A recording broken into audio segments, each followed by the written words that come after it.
তাসফি আজ বাড়ি ফিরতেই তার দাদি কমলা বেগম আহাজারি শুরু করলেন। অমন সুন্দর পোলাডারে সারিস না রে মাইয়া, পরে পস্তাবি রে। কত সুন্দর পোলাডা। তাসফি বিরক্ত হয়ে নিজের ঘরে দাঁড় লাগিয়ে দিল। দাদির একই প্যাচাল শুনতে শুনতে সে অসহ্য হয়ে গেছে। তাসফি ফ্রেশ হয়ে ওয়ার্ড্রোবের কাছে গেল। মনটা একটু খারাপ হলেও তার বাবার চিঠিগুলো পড়তে ভীষণ ভালো লাগে। আজ তাসফি ভুলবশত হয়তো বেলকনির দরজা না লাগিয়েই ঘুমিয়ে পড়েছে। সেদিনের আবছা অবয়বের সুদর্শন যুবকটি পুনরায় এসে অর্ধরাত কাটিয়ে দিল শিমুল গাছের নিচে দাঁড়িয়ে তার প্রেয়সীর সুন্দর মুখখানা অবলোকন করতে করতে। এখন রাত 2টো পেরিয়ে 3টা বাজতে চলল। তার হদিস নেই। ভয়ের দরুন মেয়েটা রুমের লাইট জ্বালিয়ে ঘুমায়। অবশ্য এতে তার সুবিধাই হয়। বেলকনিতে কোনো রেলিং নেই, কোমরসমান রেলিং গাঁথা। সে চাইলেই নিঃশব্দে ভেতরে ঢুকতে পারে, তবে সে তা করবে না। কি দরকার লুকিয়ে সব করার? যা করার সামনাসামনি করবে সে। সে তো ভীতু নয়। তার ভেতরকার সত্তা বিদ্রুপ করে বলে, ভীতু নয়, ভীতু নয় দেখেই তো তুমি এভাবে চোরের মতো তাকে লুকিয়ে দেখতে আসো।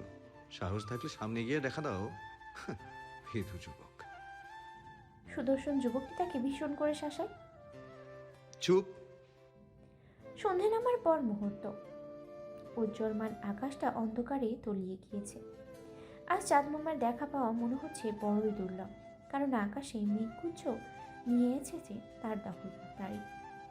তাদের দখলদারি সময়টাতে চাঁদ তারা দেখা দেওয়া যে মানা। নিস্তব্ধ কেবলই ওসমান বিলার পা রেখে নিজের রুমের তাগিদে কদম বাড়াচ্ছিল। তাতেই ব্যাগরা দিলেন অনিমা বেগম। দাঁড়াও। নিস্তব্ধ ভ্রুকুচকে দাঁড়িয়ে পড়ল, বলল, যা বলার দ্রুত বলো মা। অনিমা বেগম নির্লিপ্ত কণ্ঠে শুধালেন, তোমার বাবা তোমার রুমে ডিভোর্সের পেপার রেখে এসেছে, সাবধানে তাতে সাইন করে তাসফির কাছে পাঠিয়ে দিও। নিস্তব্ধ এগিয়ে গিয়ে পেছন থেকে মাকে আলতো জড়িয়ে ধরল। বাঁকা হেসে বলল, কিন্তু আমি তো আমার বউকে ডিভোর্স দেবো না মা। তোমাদের তো আগেই বলেছি। সো কোথাও সাইন করারও প্রশ্নই উঠছে না। অনিমা বেগম ছেলেকে নিজে থেকে ছাড়িয়ে শক্ত কণ্ঠে বললেন, তুমি কি ভেবেছ তোমার কথা মতো সব হবে?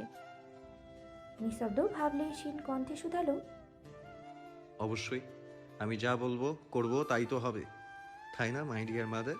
আফটার অল বউটা তো আমার। বলে নিস্তব্ধ স্মিত হেসে দোতলায় সিঁড়ি বেয়ে উঠে গেল। পেছন থেকে অনিমা বেগম শক্ত কণ্ঠে চেঁচিয়ে পড়লেন, তবে এতদিন বউয়ের প্রতি এত দরদ কোথায় ছিল তোমার? নিস্তব্ধ যেতে যেতেই নির্লিপ্ত কণ্ঠে বলল, সিন্ধুকে বন্দি ছিল তো মা, হঠাৎ বের হয়ে আসলো। আমার এতে কি দোষ বলো তো? মোড়ের দোকানটায় আজও বসেছে বন্ধুদের আড্ডা। সৃজন কৌতুক করে বলল, তাহলে আমাদের নিস্তব্ধ বাবুকে এখন বুঝি কেউ রিজেক্ট করার সাহস রাখে? অনুভূতি কেমন বলতো বন্ধু? নিস্তব্ধ বাঁকা হেসে বলল, কেউ নয়, only one person, and she is my wife. Srijan আবার উপহাস করে মুখ দিয়ে আফসোসের সুর তুলে বলল, এখনো বউয়ের সাথে বাসুটা সারতে পারলি না দোষ, তার আগেই তোকে রিজেক্ট করলো। ইস, কলিজায় লাগে রে বন্ধু। এই আমাকেই দেখ না, এক বাচ্চার বাপ, কি যে মজারে ভাই। নিস্তব্ধ এবারেও চোখ পাকিয়ে তাকালো ওর দিকে। সৃজন এবারে গম্ভীর কণ্ঠে বলল, ওকে ওকে বার, তুমি কি এখনো বলতে চাও বউয়ের প্রতি তোমার মনে কোনো প্রেম নেই বলো? নিস্তব্ধ বাঁকা হাসলো সৃজনের প্রশ্নে। উত্তর না দেওয়ায় সৃজন নিস্তব্ধর চোয়াল বরাবর মারল এক খুশি। নিস্তব্ধ তারপরেও হাসছে। মাহিন দাঁত কিরমির করে বলল, শালার হাসির বেড়া মরছে। এই সৌজন ওরা একটা প্রেসক্রিপশন লিখে দিস তো। সুজন সিগারেটের ধোঁয়া শূন্যে মিলিয়ে দিতে দিতে নিস্তব্ধর উদ্দেশ্যে আরেকটা সিগারেট এগিয়ে দিতে দিতে বলল, বুঝলাম না বন্ধু, সিগারেট খাও, নাও নাও। নিস্তব্ধ বিরক্তির স্বরে বলল, খাই না। সুজন আহাজারি করে বলল, সে কি কি বলেন গুরুজি? সেদিন একটা না 1 প্যাকেট সিগারেট নিজেই শেষ করেছেন আপনি, এখন বলছেন আপনি সিগারেট খান না? এটা তো বিশ্বাসযোগ্য নয় গুরুজি। নিস্তব্ধ সুজনের দিকে মুচকি হেসে তাকালো। আস্তে আস্তে এগিয়ে আসতে লাগলো। সুজন বুঝতে পারলো এই মুচকি হাসির লক্ষণ বেশি ভালো নয়। কি ব্যাপার ভাই, তুই আমার দিকে এইভাবে এগিয়ে যাচ্ছিস কেন? আমি কিন্তু তোর বউ নয়, তো কন্ট্রোল ইউর সেলফ দোস্ত। বাকিটা সুজনের বলা হলো না। নিঃশব্দ সুজনের পিঠে দিল এক থাবা। সৃজন আর মাহিন সুজনের অবস্থা দেখে কুটি কুটি হাসতে লাগলো। তখন বোধ হয় ঘড়িতে সময় 1টার বেশি। নিস্তব্ধ ও নির্ঘোষ কালো অন্ধকার রাত, চারিদিকে ঝিঝি পোকার ডাক। কোথাও হঠাৎ হঠাৎ পচা ডোবায় ব্যাং ডাকছে তার নিজস্ব ভাষায়। নিজ ওটির শেষে নিস্তব্ধ ক্লান্ত ভঙ্গিতে বাসায় পৌঁছে নিজ রুমে ঢুকলো। বন্ধুদের আড্ডার মাঝেই ফোন এসেছিল হসপিটাল থেকে। নিস্তব্ধ রুমে ঢুকে চারপাশে তাকালো। কেমন জনমানবহীন রুমটা, উত্তপ্ত মরুভূমির ন্যায় খাকা করছে। নেই আগের মতো কোনো চঞ্চলতার ছায়া, নেই কোনো হাসির উৎস, নেই তার ঝগড়া করার সঙ্গী। রুমটা কেমন হাহা করছে তার একদম বউয়ের না থাকার বেদনায়। বউ ছাড়া এই কয়দিন তার জীবনটা কেমন পানসে পানির মতো লাগছে। এক টুকরো শান্তি নেই হৃদয়ে। নিস্তব্ধ হাতের ঘড়িটা খুলে রাখলো ড্রয়িং টেবিলের সামনে। গায়ে থাকা অ্যাপ্রনটা খুলে ছুঁড়ে মারলো বিছানার দিকে। অতপর রিমোট হাতে এসির পাওয়ারটা আরও একটু কমিয়ে দিয়ে সোফায় গায়ে এলিয়ে বসলো। দু হাতে চুলগুলো মুঠি করে ধরে সোফার রেলিংয়ের উপর দিয়ে মাথাটা এলিয়ে দিল। প্রচণ্ড গরম লাগছে তার। এসির পাওয়ার কি আর একটু কমানো উচিত? এই ঠান্ডায়ও কাজ হচ্ছে না। তার কপালে জমা হয়েছে বিন্দু বিন্দু ঘামের কণা। আজ কি আকাশটা মেঘলা?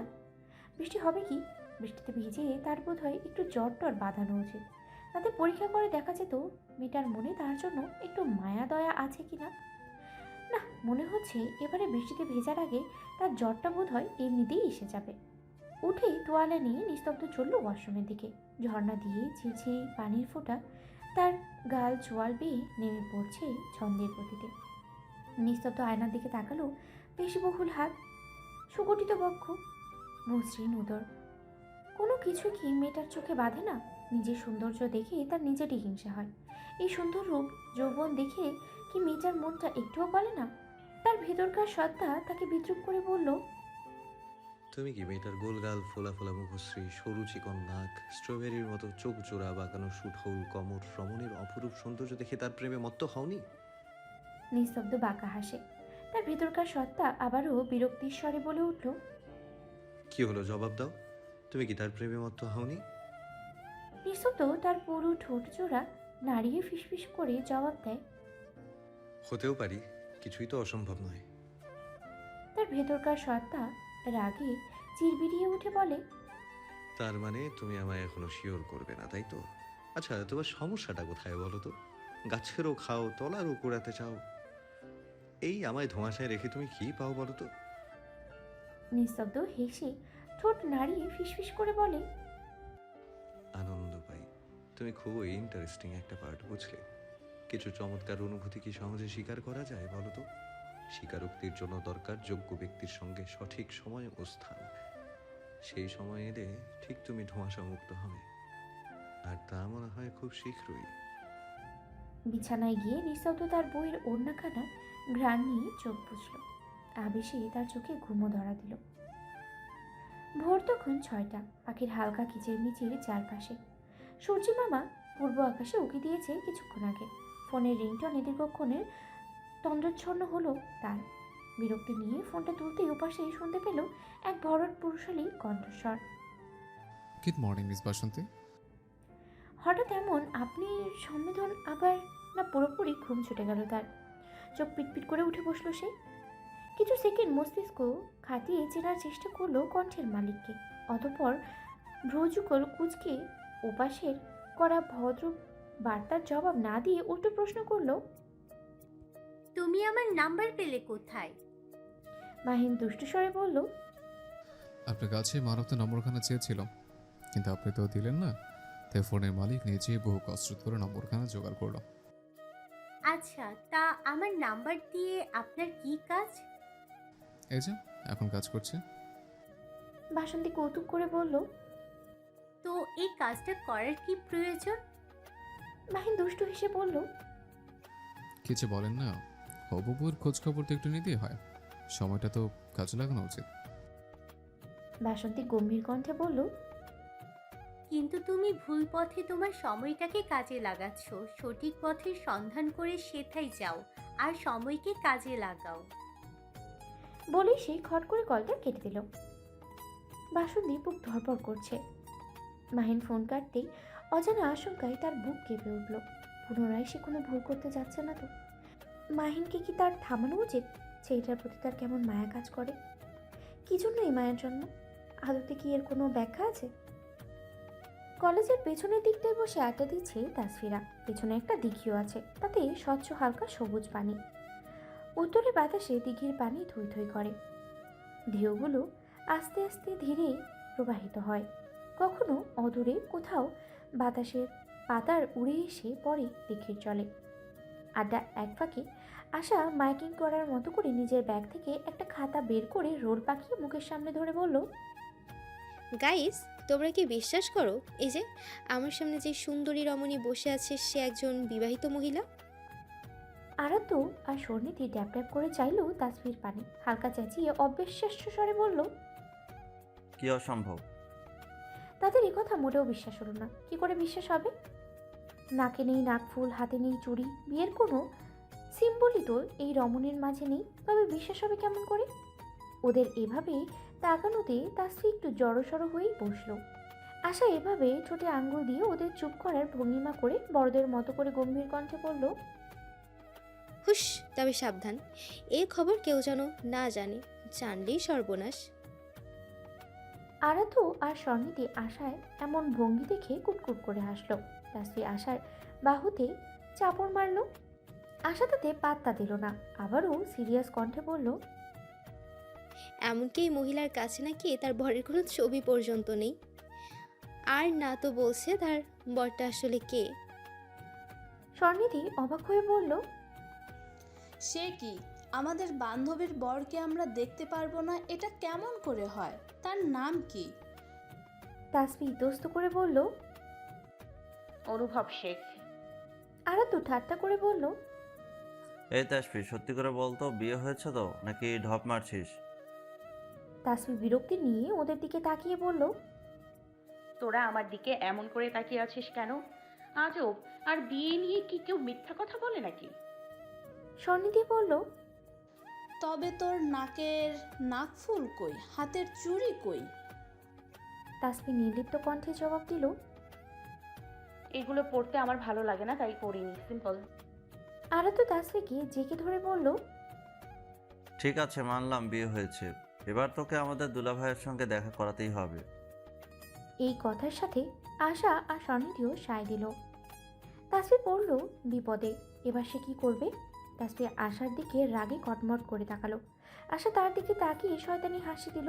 আশার চোখগুলো যেন বলছে, এবার দেখ কেমন মজা, আমায় দুলাভাইকে আজ পর্যন্ত দেখার সুযোগ দিলে না, এবার বোঝ মজা। চারিদিকে কেমন আধারে ঘটিয়ে আসতে শুরু করেছে। আজকাল দিনগুলো বড্ড স্যাঁতস্যাঁতে। যখন তখন আকাশ ছাপিয়ে জলকণা পড়তে শুরু করে। তার হদিস বলা ভারী মুশকিল। তাসফি দ্রুত চেষ্টা করছে কলেজ থেকে বের হতে। প্র্যাকটিক্যাল থাকার দরুন আজ একটু দেরি হয়ে গেল বোধ হয়। সন্ধ্যা নেমে এসেছে প্রায়। চারপাশ কেমন আলো আধারের গোলকধাঁধার সৃষ্টি করে রেখেছে। করিডোরটাও কেমন নীরব। চারপাশে কোনো শিক্ষার্থীর দেখা নেই। অবশ্য এই সময় থাকবেই বা কেমন করে? চারপাশে কেমন যেন গা ছমছমে ভাব। সাহসী হলেও তাসফির চারপাশটা কেমন গুমট ভাব দেখে গা কেমন শিউরে উঠছে। ওরা তিনজন থাকলে তার এতটা ভয় লাগতো না, কিন্তু ওরা আগেই বেরিয়ে গিয়েছে। তারপর কিছুক্ষণ আগের কঙ্কালগুলো দেখার পর থেকেই মনে হচ্ছে সেগুলো তার পিছু পিছু আসছে। হঠাৎ পেছনে কিছু পড়ার শব্দ পেল মনে হয়। তাসফি ভয়ে শিউরে উঠল। তাসফি ভয়ে ভয়ে নিজের ঘাড় ঘুরিয়ে দেখলো কেউ নেই। উফ! তাসফি দ্রুত হাঁটার গতি বাড়িয়ে দিতে চেষ্টা করলো, তবে কেন যেন তা হচ্ছে না। করিডোরটা পেরোতে পারলেই সে বাঁচে।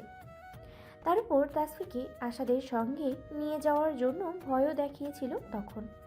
এখানে নাকি এক শিক্ষার্থী গলায় দড়ি দিয়ে আত্মহত্যা করেছিল, কিন্তু তাসফি তখন ওদের কথায় পাত্তা দেয়নি। এখন মনে হচ্ছে ওদের কথা না শুনে ভুলই করেছে। করিডোরটাও হঠাৎ এত বড় হয়ে গেল কি করে? পথ যেন ফুরাতেই চাইছে না। তিনতলা থেকে দোতলার সিঁড়ির নিকটে আসতেই কেউ তাকে পেছন থেকে চাপটে ধরল। তাসফির আত্মা তখন খাঁচা ছাড়া।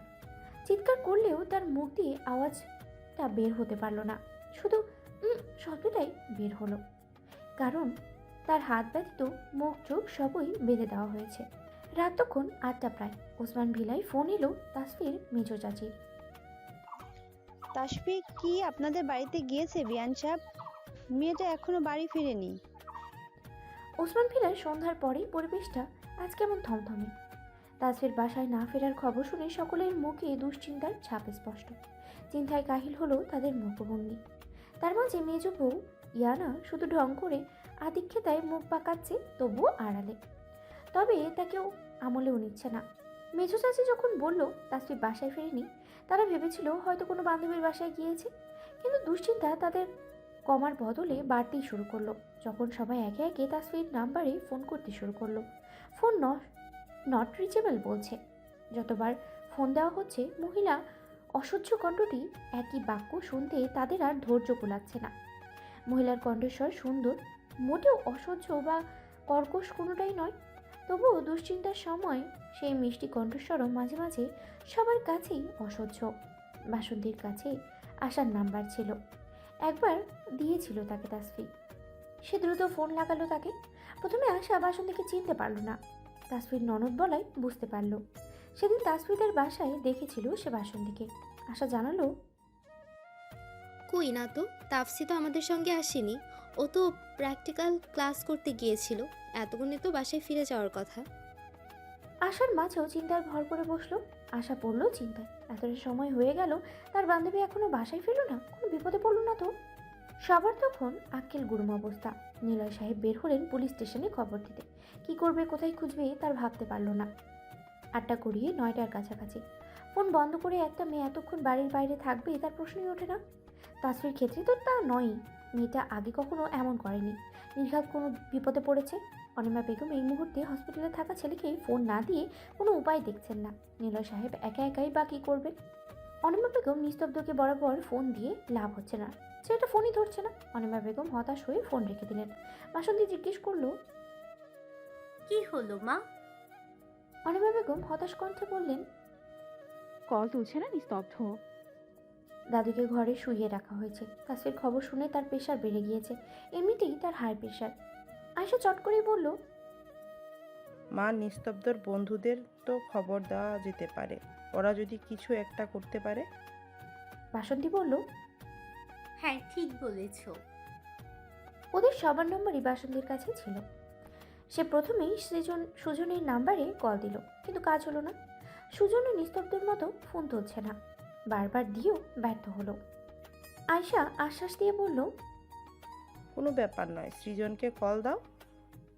বাসন্তী সৃজনের নাম্বারে কল দিল, কিন্তু সে জানতো তারা আজ বিকেলেই গ্রামের বাড়িতে এসেছে। বাসন্তী কাঁদো কাঁদো চোখে সবার দিকে চাইল। ওই যে কথাই আছে না, বিপদ যখন আসে চারিদিক থেকে একসাথে ঘিরে ধরে। অনিমা বেগম বললেন, মাহিনকে একটা ফোন দে না। বাসন্তী হালকা ইতস্ত মুখ করে মাহিনকে কল দিল। এবার ওপাশে ফোন রিসিভ হলো। পারুল ধরেছে ফোন। ওপাশে পারুলের কণ্ঠ শুনে বাসন্তী আরো জড়সড় হয়ে বলল, তোমার ভাইয়াকে একটু দেওয়া যাবে পারুল, একটু দরকার ছিল। পারুল তার হবু ভাবির কণ্ঠ শুনে খুশিতে আত্মহারা, চিৎকার করে মাহিনকে ডেকে বলল, ভাইয়া, ভাবি ফোন করেছে ভাইয়া। মাহিন নিজের রুমে কি যেন করছিল। ওর চিৎকার শুনে বেরিয়ে এসে পারুলের মাথায় টোকা দিয়ে ফোনটা নিল।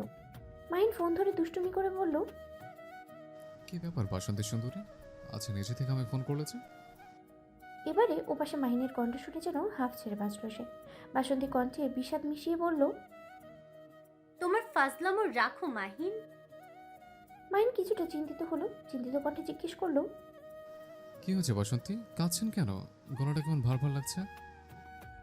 বাসন্তী প্রশ্রয় পেয়ে আরো গলে গিয়ে কাঁদো কাঁদো স্বরে বলল, তাসফিকে পাওয়া যাচ্ছে না মাহিন।